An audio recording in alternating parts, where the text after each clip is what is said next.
မင်္ဂလာပါခင်ဗျာ KKT Electronic Channel နေပြီးတော့ဝါသနာရှင်မိတ်ဆွေများအားလုံးကိုပြန်လည်ကြိုဆိုပါရစေဒီဗီဒီယိုမှာတော့ဒီ ZK SJ4 Buck Boost Converter လေးကိုအသုံးပြုပြီးတော့မှကျွန်တော်တို့ကဒီ mini power supply လဲလုပ်လို့ရမယ်နောက်ပြီးတော့ 1S 2S 3S ဒီ lithium battery package လေးတွေကိုပါအားသွင်းလို့ရနိုင်မဲ့ပေါ့နော်ဒီ2 in 1ပေါ့နော်power supply လဲရမယ်နောက်ပြီးတော့ charger အဖြစ်နဲ့ပါဒါတွဲသုံးလို့ရမယ်ကျွန်တော်တို့ဒီ DIY power supply လေးတစ်ခုကျွန်တော်တို့ဆင်ကြမယ်ပေါ့နော်ဒီအသုံးပြုမဲ့ဟာကတော့ဒီ ZK SJ4 Buck Boost Converter ကိုအသုံးပြုသွားမယ်ပေါ့နော်သူ့မှာတော့ဒါ heat sink တခါလေးပါလာတယ် heat sink ဒီအောက်ကကော်ကိုခွာပြီးတော့ကျွန်တော်တို့ကဒီလိုသွားကတ်လိုက်ရုံပဲပေါ့နော်လိုကတ်လိုက်ရင်ရသွားပြီသွားလဲဒီမှာ CCCV method ပါတယ်ပေါ့နော် current voltageလိုအပ်တယ်လို့ချိန်ကြီးလို့ရမယ် Buck Boost ဖြစ်တဲ့အတွက်ကြောင့်သူကကြတော့ဘို့မြင့်လို့လည်းရမယ်နှိမ့်လို့လည်းရမယ်နောက်ပြီးတော့သူကကြတော့သူ့မှာတစ်ခု function တစ်မျိုးပါလာတာကဘာလဲဆိုရင် MPPT function ပေါ့နော် MPPT function ပါလာတဲ့အတွက်ကြောင့်သူက charging စနစ်ကိုလည်းပဲကောင်းကောင်းမွန်မွန်ဒါ support ပေးနိုင်တယ်ဆိုတဲ့အဓိပ္ပာယ်ပေါ့နော်သူ့ရဲ့ဒါ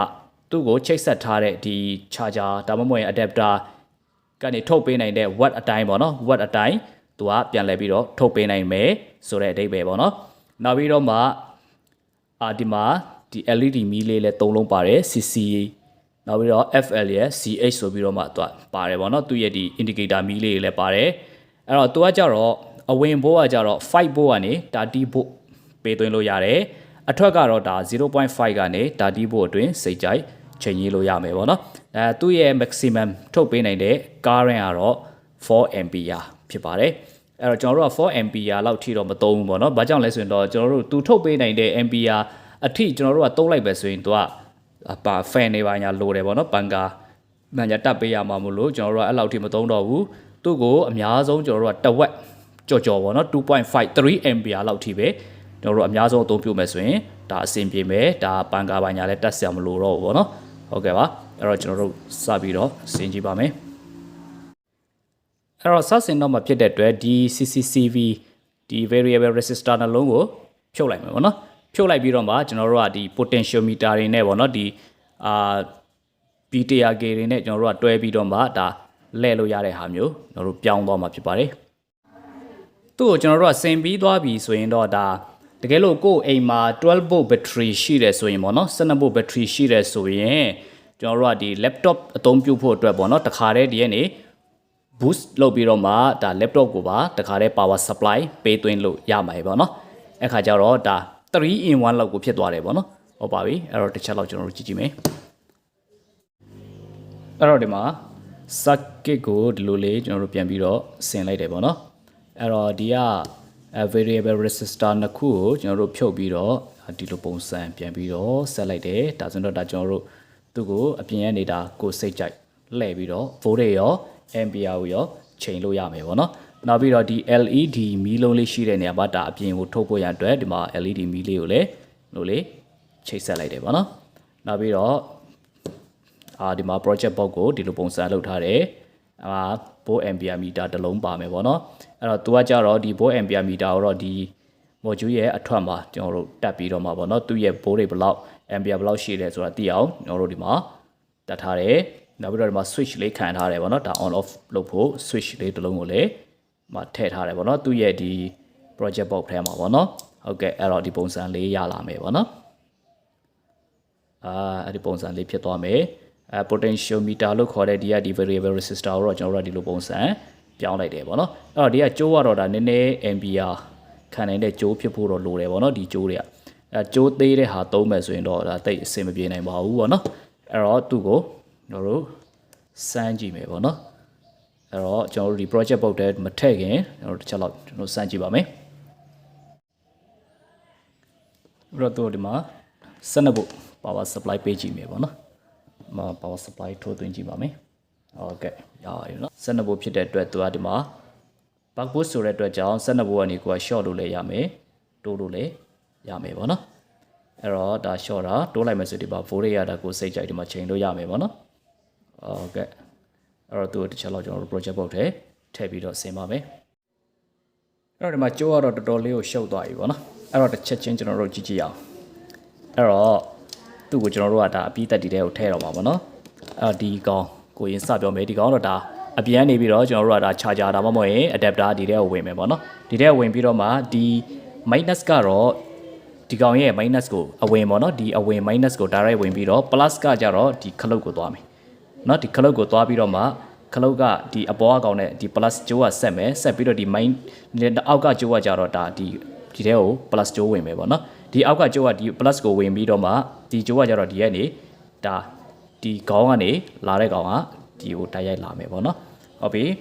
နောက်ပြီးတော့ဒီမှာ binding post တွေတက်ထားတယ်ဒီမှာအနီနဲ့အနဲ့ပေါ့နော်အဲ့တော့ဒီကဒါအနဲ့ဒီကောင်ကအနီအဲ့လိုမျိုးတစစီဒီလိုလေးလွတ်ပေးထားလိုက်တယ်ပေါ့နော်အဲ့တော့ဒီကောင်ကိုကြည့်မယ်ဆိုရင်ကျွန်တော်တို့ကဒါဒီဘက်ကကောင်ကဒီကောင်ဒီဒါ volt ampere meter ရဲ့ဒီအနက်ကျိုးနှစ်ကျိုးပေါ့နော်ဒီအကြီးနဲ့အသေးဒီလိုပူးထားတဲ့ကောင်ဒီသူကကြတော့ဘယ်ကိုဝင်မလဲဆိုရင်ဒီကောင်ရဲ့ minus မှာလာပြီးတော့ဆက်မယ်เนาะဒီအထွက် minus မှာပေါ့နော်အထွက် minus မှာဒီကောင်ကလာပြီးတော့ဆက်မယ်နောက်အထွက် plus မှာကြတော့ဒီမီတာရဲ့ဒီအဝါနဲ့အနီကျိုးပူးထားတဲ့ဟာနဲ့ဒီအပေါင်းပေါ့နော်ဒီအပြင်ဘက်ကိုထွက်မဲ့ဒီအပေါင်းဒီအနီကျိုးအဲ့ဒီကောင်ကလာပြီးတော့ဒီလိုပေါ့နော်ဒီလိုလေးဖြစ်သွားမယ်ဒီလိုပုံစံလေးဖြစ်သွားမယ်ပေါ့နော်ဒီတစ်ခုကိုဒီလိုပူးလိုက်မယ်ပူးပြီးတော့မှအဲ့ဒီပူးထားတဲ့ကောင်ကဒီ binding post ရဲ့အနီနောက်ပြီးတော့ဒီမီတာကျိုးရဲ့အနီနဲ့အဝါနဲ့ကျိုးပူးထားတဲ့ကောင်ဒီကောင်ရဲ့ output plus မှာတွားပြီးတော့ဆက်မယ်ပြီးတော့ output minus မှာကြတော့ဒီကောင်ပေါ့နော်ဒီအနက်နှစ်ကျိုးအကြီးနဲ့အသေးဆက်ထားတဲ့ကောင်ကဒီ minus ကိုလာပြီးတော့ဆက်မယ်ဆက်ပြီးတော့မှဒီလွတ်နေတဲ့အပြင်ဘက်ကိုထွက်မဲ့ဒီအနုတ်ကကြတော့ဒီကောင်နဲ့လာပြီးတော့အဲဒီမှာပေါ့နော်ဒီကောင်နဲ့လာပြီးတော့ဆက်မယ်ပေါ့နော်ကဲအဲ့တော့ကျွန်တော်တို့တစ်ခုချင်းဆက်ကြည့်အောင်အဲ့တော့ဒီခလုတ်ကဒါပြီးကြမှာနောက်ဆုံးမှကျွန်တော်တို့ဆက်ပါမယ်ခလုတ်ကိုโอเคအဲ့တော့ဒီကောင်ကbinding post ရဲ့ plus ဖြစ်တဲ့အတွက် plus နဲ့ဒီကောင်ကိုတွားပြီးတော့ပူမယ်ပူပြီးတော့မှသူကကြတော့ဒီ output plus မှာတွားပြီးတော့ဆက်ရမယ်เนาะဟုတ်ပါပြီအဲ့တော့ဒီမီတာရဲ့ဒီအနက်ပေါ့နော်ဒီအနက်နှစ်ကျိုးပေါင်းထားတဲ့ကောင်ကသူ့ရဲ့ output minus မှာတွားပြီးတော့ချိန်ပါမယ်ပြီးတော့ဒီနော်ဒီမီတာမှာလွတ်နေတဲ့ဒီအနီကျိုးဒီအနီကျိုးကဘာနဲ့ဆက်မလဲဆိုရင်ဒီအပြင်ဘက်ကိုထွက်မယ်ဒီ binding post ရဲ့အပြင်ဘက်ကိုထွက်မယ်ဒီနော်ဒီအနက်နဲ့နော်အနက်နဲ့ direct ကျွန်တော်တို့ဆက်ပါမယ် okay အဲဆိုတော့ဒါကျွန်တော်တို့ wire connection ပြီးသွားပြီပေါ့နော်အဲ့တော့သူကအဝင်ပဲလိုတော့မယ်အဝင်ပေါ့နော်ဒီသူ့ထဲကိုဝင်မဲ့ power supply အဝင်ဒီကောင်နဲ့ချိတ်ဆက်ဖို့ပဲလိုပါတော့တယ်အဲ့တော့ဒီမှာကျိုးကတော့နည်းနည်းတော့ရှုပ်သွားပြီပေါ့နော်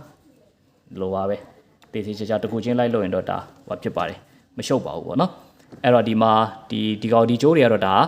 LED ကိုတွားမဲ့ကျိုးတွေပေါ့နော် LED ကိုဒါအပြင်မှာဒီလိုလေးထုတ်ထားတယ်အပုံစံလေးနဲ့ကျွန်တော်တို့နော်အဲ့ဒါဆိုတော့ဒါပြီးသွားပြီဆိုတော့သူ့ကိုထည့်မယ်ထည့်ပြီးတော့မှဒါတေချာလေးသူ့ကို double tick နဲ့နော်ဒါမှမဟုတ်ရင်တစ်ခုနဲ့သူ့တေချာဒီမှာကတ်ထားလိုက်မယ်ပေါ့နော်အဲ့တော့ဒီမှာကျွန်တော်တို့စင်လို့တော့ပြီးသွားပြီပေါ့နော်အဲ့တော့ကျွန်တော်တို့လည်းတွေ့စမ်းတက်ကြည့်ဖို့ပဲလိုတယ်ပေါ့နော်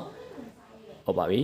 ဒီပုံစံလေးရလာမယ်ပေါ့နော်wire connection တွေတော့ကျွန်တော်ရှေ့မှာကျွန်တော်ပြောပြီးသွားပြီပေါ့နော်ဒီကောင်ကကြတော့ဒါဒီကနေဒါနည်းနည်းပြောဖို့ကြံနေသေးလို့ပေါ့နော်ဒီကောင်ကကြတော့ဒါဒီကနေ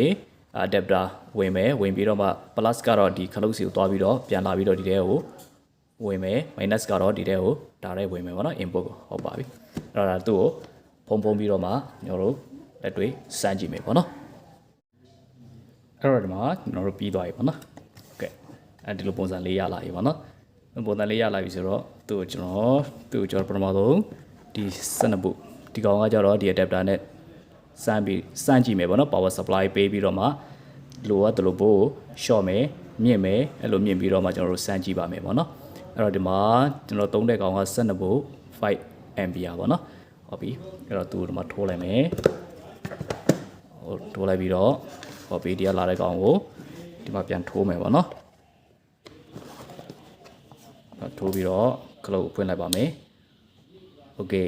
ဒါဆိုတော့ဒီမှာ 12.0 short ကြည့်မယ်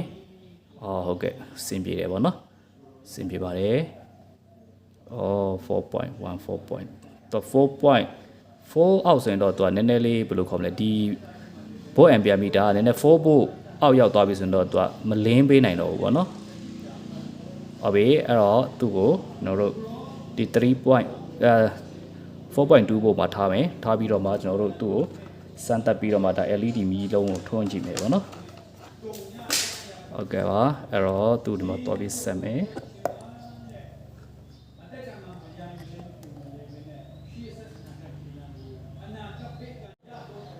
အဲ့တော့ဒီမှာ4.1 volt လောက်ပဲထားပြီးတော့ဒီကောင်ကိုစမ်းကြည့်မယ်ပေါ့နော်။ကောင်ကိုစမ်းကြည့်ပါမယ်။ဟောโอเคရပါတယ်ပေါ့နော်။အဲ့မှာ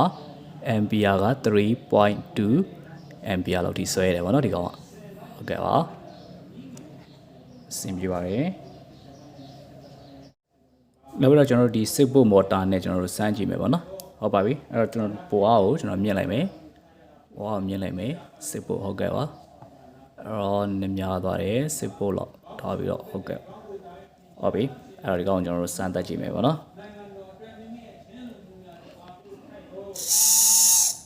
အဲ့ပါနော်ဟုတ်ကဲ့ရပါတယ် 1.4 ampere လောက်ထိစားတာကိုတွေ့ရတယ်ပေါ့နော်ဖြည်းဖြည်းနဲ့ရောက်သွားပြီ 0.9 ampere ဟုတ်ကဲ့ပါအဲ့မှာသူကလုတ်ရှိတဲ့ချိန်မှာသူအဲ့မီးလေးလင်းမယ်ပေါ့နော်အဲ့မီးအစိမ့်လေးကဒါလုတ်ရှိတဲ့ချိန်charging ဝင်နေတဲ့ချိန်ဒါမှမဟုတ်ရင်လုတ်သုံးနေတဲ့ချိန်မှာသူအဲ့ဒီမီးလေးကလင်းမယ်ပေါ့နော်အဲ့လုတ်မသုံးတဲ့ချိန်ဆိုရင်တော့ဒါမီးကလည်းပိတ်သွားမယ်ပေါ့နော်โอเคနောက်ပြီးတော့ဒီ 2S lithium battery package လေးကိုကျွန်တော်တို့စမ်းပြီးတော့အသွင်းကြည့်ပါမယ်အဲ 2S ဖြစ်တဲ့အတွက်သူက 8.4 ပေါ့နော်အဲ့တော့ဘိုအားကိုကျွန်တော် 8.4 လောက်ထိမြင့်ပြီးတော့သွင်းပါမယ်ဟုတ်ကဲ့ပါ 8.4 လောက်ဆိုတော့ရပါပြီပေါ့နော်အဲ့တော့သူချိန်ကြည့်ပါမယ်โอเคအဲ့ဆိုရင်ဒီမှာ2 ampere နှုန်းနဲ့အသွင်းပေးနေပါတော့2 ampere နီးနီးပေါ့ 1.8 ampere လောက်နဲ့အောက်သွင်းပေးနေတယ်โอเคဒီမှာ2ဖြည်းဖြည်းနဲ့တက်လာပြီပေါ့နော်အဲ့တော့ကိုကဒီ ampere ကိုထိန်းချင်နေဆိုတော့ဒီကောင်နဲ့တွားပြီးတော့ထိန်းပါမယ်ဥပမာကိုက1 ampere လောက်ပဲသုံးချင်တဲ့ဟိတ်ဆိုရင်ဒီအောက်ကကောင်ကိုကျွန်တော်တို့ကလဲလိုက်မယ်လဲမယ်ဒီကိုအဆုံးထိပေါ့နော်လဲကြည့်မယ်ဒီဘို့ဒီတွေ့ ampere ပြတဲ့ဟာမလျော့မချင်းပေါ့နော်လိုလေးလဲမယ်အဲ့တော့ချိန်လေးကိုတစ်ချက်လောက်ကျွန်တော်တို့ကြည့်ကြည့်အောင်ampere တော့မှလျော့သွားပြီပေါ့နော်အဲ့မှာ1 ampere လုံးနဲ့ပဲတွင်းချင်တယ်ဆိုရင်သူ့ကိုကျွန်တော်တို့ကဒီ1 ampere မှာသွားပြီးတော့ထားလိုက်မယ်အဲ့တော့ 1.7 1.6 1.5 ရှော့မယ်အဲ့တော့1 ampere လောက်ပဲထားမယ်โอเคအဲ့ဒါတော့ဒါဒီမှာ1 ampere လောက်ပဲဒါဆိုတော့ဒါကျွန်တော်တို့1 ampere နှုန်းနဲ့အသွင်းပေးနေတယ်ပေါ့နော်ဒီ battery package ကိုဟုတ်ပြီအဲ့တော့ကိုက ampere ပြန်မြင့်ကျင်တဲ့ဟိတ်ဆိုတော့ဒါဘက်ကိုပြန်ပြီးတော့လဲလိုက်ရင်ဒါ ampere တဖြည်းဖြည်းနဲ့ပြန်ပြီးတော့တက်လာမယ်ပေါ့နော်အဲ့တော့ခုနပြောသလိုလှုပ်ရှိတဲ့ချိန်မှာတော့ဒီမီးလေးကလင်းမယ်အဲ့တော့ဒီဘက်ကကောင်ကကျတော့ဘယ်ချိန်ကျမှလင်းမလဲဆိုတော့ဒါကဥပမာဗျာဒီ battery အားအရန်နဲနေတဲ့ပေါ့နော်အားအရန်နဲနေတဲ့ ampere အများကြီးဆွဲတဲ့ဟာကိုကျွန်တော်တို့အားသွင်းလိုက်မယ်ဟဲ့ဆိုရင်တော့ဒါချက်ချင်းသွင်းလို့မရဘူးပေါ့နော် ampere အများကြီးဆွဲတဲ့ကောင်ကိုအားသွင်းချင်တယ်ဆိုရင်ကျွန်တော်တို့ ampere ကိုဒီအဆုံးထိအရင် short ဒီမှာမီးလင်းတဲ့အထိပေါ့နော်ဒီမှာမီးလင်းတဲ့အထိကျွန်တော်တို့ ampere ကို short ချပြီးတော့မှအဲ့လို short ချပြီးရတယ်ဒီမှာမီးလင်းပြီဟဲ့ဆိုတာနဲ့ကျွန်တော်တို့ကကိုသွင်းမဲ့ battery နဲ့ချိန်ပြီးတော့မှပဲဒါ ampere ကိုပြန်ပြီးတော့မြင့်ပေးရမယ်ပေါ့နော်အဲ့လိုမှမဟုတ်ရင်တခါတည်း4 ampere အများဆုံး4 ampere ပဲထုတ်ပေးနိုင်တာဖြစ်တဲ့အတွက်ပေါ့နော်အဲ့တော့ကိုက3 ampere လောက်ထိပဲသုံးပါပဲဒီကောင်ကအဆင်ပြေမယ်ပေါ့နော်ဟုတ်ပါပြီအဲ့တော့ ampere ကဒီလိုလေးကိုစိတ်ကြိုက်ဒါတင်လို့ရမယ်ပေါ့နော်ဟုတ်ကဲ့ပါအဲ့တော့ကျွန်တော်တို့ဒီမှာဒီ ampere တင်တဲ့နေရာမှာဒီမှာတစ်ခုရှိတာကကိုအသုံးပြုတဲ့เนาะသူ့အထဲကိုကျွန်တော်တို့အဝင်ပေးတဲ့ဒီ charger နဲ့လည်းဆိုင်တယ်ပေါ့နော် charger ကကိုသူ့အထဲကိုဝင်တဲ့ charger က2 ampere လောက်ပဲရှိပြီးတော့ကိုက3 ampere နဲ့သွားသွင်းလို့တော့မစင်မပြေနိုင်ဘူးပေါ့နော်သူ့အထဲမှာကိုကဒီ charger က5 ampere ရှိတယ်ဆိုရင်ဒီကောင်က4 ampere လောက်ထိဒါပြည့်ထုတ်ပေးနိုင်မယ်ပေါ့နောက်ပြီးတော့3S သွင်းမယ်ဆိုရင်တော့ဒီကောင်ကဒါ adapter 12 volt ပဲရှိတယ်ပေါ့နော် 3S သွင်းမယ်ဆိုရင်သူ့ကို12.6 volt ထွက်တယ်ပေါ့နော် adapter ဒါမှမဟုတ်ရင် charger နဲ့သူ့ကို power supply ပေးပြီးတော့မှဒီကနေသွင်းတာကအဆင်ပြေပါလိမ့်မယ်ပေါ့နော်အဲ့လိုပို့ပြီးတော့အဆင်ပြေပါလိမ့်မယ်အဲ့တော့ကျွန်တော်တို့နောက်တစ်ခုကျွန်တော်တို့စမ်းသပ်တဲ့အနေနဲ့laptop ကိုကျွန်တော်တို့ power supply ပေးကြည့်မယ်ပေါ့နော်အဲ့တော့ laptop ကို power supply ပေးဖို့ကတော့သူ့ကိုကျွန်တော်ဒီ adapter မသုံးဘူးပေါ့နော် adapter မသုံးဘူး battery နဲ့ direct ချိန်မယ်ပေါ့နော်သူ့ကို battery နဲ့ direct သူ့ထဲကို battery နဲ့ချိန်ပြီးတော့အဝင်ပေးပြီးတော့မှlaptop ကိုကျွန်တော်တို့ run ကြည့်မှာဖြစ်ပါတယ်အဲ့တော့ဒီကောင်ကကျတော့ဒါ12 volt battery နဲ့ချိန် set ထားတာပေါ့နော်အဲ့တော့တွေ့ဖို့battery အားရှိရလားကျွန်တော်တစ်ချက်တိုင်းကြည့်ပါမယ် okay အားတော့မပြည့်တပြည့်ပေါ့နော်12 point ထီတော့ရောက်တယ်ဟုတ်ပါပြီအဲ့တော့သူ့ကိုကျွန်တော်တို့ဒီကောက်ကိုဘက်ထရီကနေလာတဲ့ကောင်းကိုဒီမှာထိုးမယ်ထိုးပြီးတော့နောက်တော့ဒီကောင်းကိုဖွင့်လိုက်မယ်ဖွင့်ပြီးတော့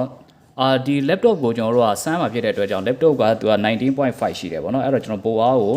19.5 ထိရောက်အောင်မြင့်ပလိုက်မယ်ဟုတ်ပြီ 19.5 အော်ကကြော်သွားပြီဟုတ်ပြီအမှ 90.5 ထိကျွန်တော်တို့မြင့်ပေးလိုက်ပြီပေါ့နော်မြင့်လိုက်ပြီးတော့မှသူ့ကိုရပြီပေါ့နော်ရပြီဆိုရင်သူကဒီမှာ laptop မှာသွားပြီးတော့ထိုးပါမယ်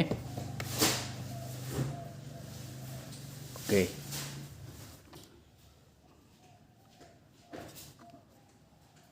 အဲ့ပါပေါ့နော် laptop မှာကျွန်တော်ထိုးလိုက်ပါပြီအဲ့မှာဒီကောင်လေးတွေကိုလာတယ် 19.5 ပို့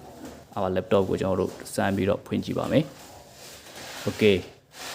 အဲ့တော့ဒီမှာဒါတော့ laptop ကို power supply ပေးကြည့်တာပေါ့နော်ဒီ battery ကနေ12 volt battery ကနေဒီကောင်ထဲကိုဝင်ပြီးတော့ဒီအထွက်ကိုဒါပိုအားကိုချိန်ပြီးတော့မှကျွန်တော်တို့ဒီမှာ laptop ကိုစမ်းပြီးတော့ run ကြည့်တာဖြစ်ပါတယ်အဲ့တော့အဆင်ပြေတယ်ပေါ့နော် ampere တော့ 0.3 လောက်ပဲဆွဲတာကိုတွေ့ရတယ်သူကကြတော့ဒီမီးလေးအစိမ်းလေးကကြတော့ဒါကျွန်တော်တို့ကဘာလဲဆိုရင်ဒီ battery ကိုအားသွင်းနေတဲ့ချိန်မှာလည်းပဲဒီကောင်ကဒီလိုအစိမ်းရောင်လေးလေးနေတယ်ဆိုရင်ဒါ battery ကိုအားသွင်းပေးနေတယ်ပေါ့နော်ပြီးတော့ဒီမှာ ampere မီးကလည်းပြထားတယ် ampere လည်းတက်တယ်ဆိုတော့ဒါ battery ကိုအားသွင်းနေတယ်အဲ့လိုအားသွင်းတယ်ဆိုရင်ကျွန်တော်တို့ battery သွင်းတဲ့ခါမှာသုံးမယ်ဆိုရင်ပေါ့နော်အဲ့တော့တကယ်လို့ battery အားပြည့်သွားပြီဟဲ့ဆိုရင်တော့ဒီမီးသီးလေးကဒီမီးကမလင်းတော့ဘူးပေါ့နော်ဒီမီးကမလင်းတော့ဘူးပြီးတော့ ampere လည်းဒါ 0.00 ပေါ့နော်0 ampere ကိုရောက်သွားပြီဟဲ့ဆိုတော့ဒါ battery အားပြည့်သွားတာကိုဆိုလိုခြင်းဖြစ်ပါတယ်ပေါ့နော်ပြီးတော့ဒီဘက်ဘေးကဒါဒီဘက်ဘေးကကြတော့ကျွန်တော်တို့ကဒါဒီသူ့ရဲ့သတ်မှတ်ထားတယ်ပေါ့နော် constant သတ်မှတ်ထားတဲ့ဒီ ampere ကိုရောက်တဲ့အခါမှာဒီမီးလေးကလင်းမယ်ပေါ့နော်ဟုတ်ကဲ့ပါဒါလေးပါပဲပေါ့နော်အဲ့တော့ကျွန်တော်ဒီကနေ့တင်ပြခဲ့တဲ့ဒီကောင်ပေါ့နော်3 in 1ပေါ့နော်ဒီက laptop လည်းအသုံးပြုလို့ရမယ်နောက်ပြီးတော့ battery အားသွင်းလို့လည်းရမယ် power supply ဖြစ်နေလည်းအသုံးပြုလို့ရမယ်ပေါ့နော်ဒီ MPPT function ပါတဲ့ဒီ supply power supply လေးအကြောင်းပေါ့နော် DIY လုပ်လို့ရတဲ့အကြောင်းလုပ်ပြခဲ့တဲ့ဟာလေးကိုပေါ့နော်နားလည်မယ်လို့ထင်ပါတယ်ကျွန်တော်ရဲ့ channel ကိုလည်းဆက်လက်ပြီးတော့အားပေးကြဖို့ဒီနေ့ပဲကျွန်တော်တောင်းဆိုတယ်ယခုထက်ထိအောင်ပေါ့နော်အားပေးလာကြတဲ့မိတ်ဆွေတွေကိုလည်းရန်ကျေးဇူးတင်တယ်အဲ့တော့ကျွန်တော်တို့နောက်ဗီဒီယိုမှာဒီထက်ပိုကောင်းတဲ့အကြောင်းအရာလေးတွေနဲ့ကျွန်တော်တို့ပြန်ပြီးတော့တွေ့ကြပါမယ်အားလုံးကိုကျေးဇူးတင်ပါတယ်